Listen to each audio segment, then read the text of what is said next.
Hello everyone, you're welcome back to my channel. My name is Joy White. Thank you so much for stopping by. Please, if this is the first time you're checking on my channel, kindly hit on that subscribe button and turn on your notification bell so that you get notified whenever I post a new video. Thank you. So in today's video, I'm going to be showing you how to cut and sew a crop box shirt with a notched collar. So I've gone ahead to draw out my lines, the box I'm going to be working with. So from the top of my paper, I came down with 4 inches, and from the side, I went in with 3 inches, and I drew out my box where I'm going to be working with. So now all my measurements will be starting from this line. So the first measurement we're going to be taking is our shoulder measurement. So the shoulder I'm working with is 16 inches. I'm just going to go ahead and divide the 16 inches into 2. I'll put downwards the 8 inches for the shoulder measurement. So now the next thing we have to do is to take our chest line. So in getting the chest line, you're going to divide your bust into 6 plus 2.5. So I've done that already. I'm going to impute the measurement then. So now I'm just going to go ahead and extend this line. Remember, this is a crop box shirt. It's actually very short. It's a crop shirt. So I'm going to take the length of the top. So the length of this shirt is 18 inches. I've taken that already. And I drew out my lines because I will be drafting the front and the back on this pattern paper. So now after doing that, the next thing we have to do is to take the neck width. So the neck width I am taking is 3.5, and for the neck depth, I'm going to be taking 3 inches. So now after doing that, I am going to get my curve ruler and connect the points I have there together. So after connecting it, I'm going to go ahead and extend my shoulder slope. So the shoulder slope I am working with is 1.5. I will connect it to the neck width. So now at this point, the next thing I'm going to do, I'm going to place my tape on the armhole area. I am going to divide whatever I have there. So whatever I have there, I'll just locate the midpoint, and from that midpoint, I will go in with 0.75, and then I'm going to get my ruler and connect it upward, just as you see me doing. So after connecting it, I am going to use my curve ruler to create my armhole curve. So after doing that, the next thing we're going to do, we're going to be imputing our bust measurement. So the bust I am working with is 42. I am going to divide 42 into 4, and what I have is 10.5. So I'll go ahead and put down the 10.5. So now after doing that, I'm going to come over to the waist area. Remember, this is a crop box shirt, so we're not having any dart or shaping on this shirt. So whatever figure we took at the bust area, I'll just go ahead and take it down on the waistline, then I'll connect it. So after doing that, the next thing we're going to do, we'll come over to the back. For now, we're going to be working with the back.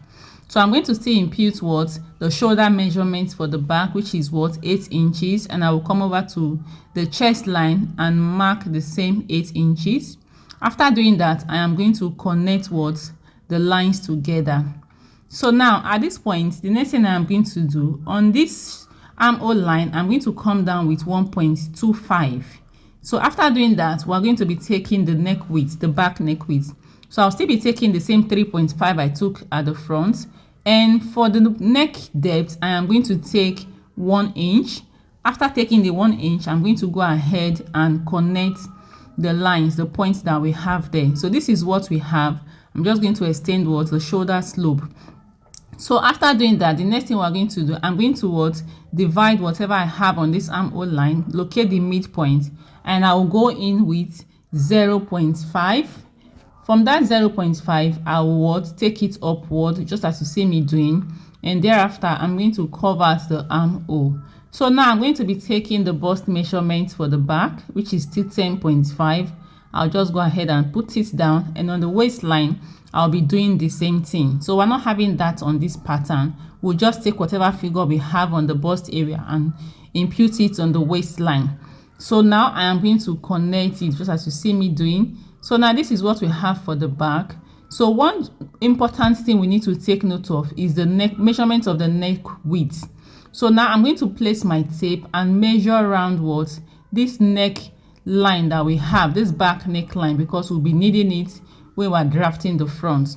So I'm just going to go ahead and put my tape carefully and take it what round the neckline. You can do this 2 times to be very sure of your measurements. So what I have after doing that is 3.75. So now I'm going to come over to the front now that we have our figure. So at this point, we're going to determine where we want what the break of the lapel to stop at. So now I'm going to get my tape and I'm going to measure from the shoulder point. I am going to take it what downward to measure where I want the lapel to stop. So what I have here is 11.5. Yours can be shorter or longer. So after doing that, I am going to come out with 1 inch. So I'm trying to what draft out the button allowance. So this is it, 1 inch. I came out with 1 inch. I'm just going to do what connect it. Remember where we have our break point is 11.5. So from that point, I'm taking 1 inch to connect what for my button allowance. So after drafting this out, the next thing I am going to do, I am going to get my ruler and connect from that buttonhole allowance. I will take it what upward to the neckline. So just watch what I'm doing. I'm going to what take it to the neckline, and I'm also going to do what extend it from that shoulder point. I'm taking it up. So now after doing this, the next thing I am going to do, I am going to get my tape and I'm going to impute that measurement we had for the back neckline, which is what 3.75. I am going to place my tape on the shoulder line and take that 3.75. That is it, the 3.75. And from that point, I will come out with 0.5. Can you see what I'm doing? 0.5. So I'll just get my curve ruler and do what? Connect it back to the shoulder point. So can you see what I'm doing? So now at this point, the next thing I'm going to do, I am going to get another paper, pattern paper, because I am going to be extending this shoulder line that we have here. So I'll just place a paper underneath it. So I've done that already. I've placed another paper underneath it so that I'll be able to draft out what's the collar. So at this point, I am going to extend the neckline. Can you see what I'm doing? I'm extending the neckline. So after extending the neckline, I am going to be imputing what the collar measurement there. So what I want for the collar. So I'm going to take 2.5. So but I later reduce it to 2 inches. But actually 2.5 is okay. It depends on what you are working with or what you want to achieve at the end of the day. So now after taking what the 2.5, we're going to be drafting out the collar. So from that point where I extended the neckline, I am going to come up with 1 inch. You can come up with 1 inch or half an inch and just what draw out this line you see me doing. So after doing that, the next thing I'm going to do, I am going to what mark out 2 inches there. Can you see it? I'm marking out what 2 inches. So now the next thing I'm going to do, I'm going to place my ruler at this top, the top of the collar, and I am going to do what? Create a slanting line. So this is a slanted line. It's not going to be straight. It's just going to be what? In a slanting form. So after doing that, I am going to mark out what? 3 inches. Please mark out 3 inches. What I marked initially was 2.5, but I changed it to 3 inches because I wanted this was to be bigger than the 2.5 I initially marked. So mark out 3 inches and connect it just as you see me doing. So this is what we have for our crop box shirt with notched collar. So this is pretty much all that we have for it. So this is our collar. I'm going to label it collar. So now at this point, we are going to cut out everything that we have here. So I'm going to go ahead and just quickly do what? Cut it out. So remember, we did not add allowance towards all our measurement here. So we'll be adding allowance on our fabric while cutting on our fabric. So after cutting it out, this is what we have. Can you see it? So in our next video, I'm going to be showing you what the cutting and the sewing process of this notched collar shirt. So guys, if you find this tutorial helpful, don't forget to hit on that subscribe button and turn on your notification bell so that you get notified whenever I post a new video. Thank you so much for watching. Bye.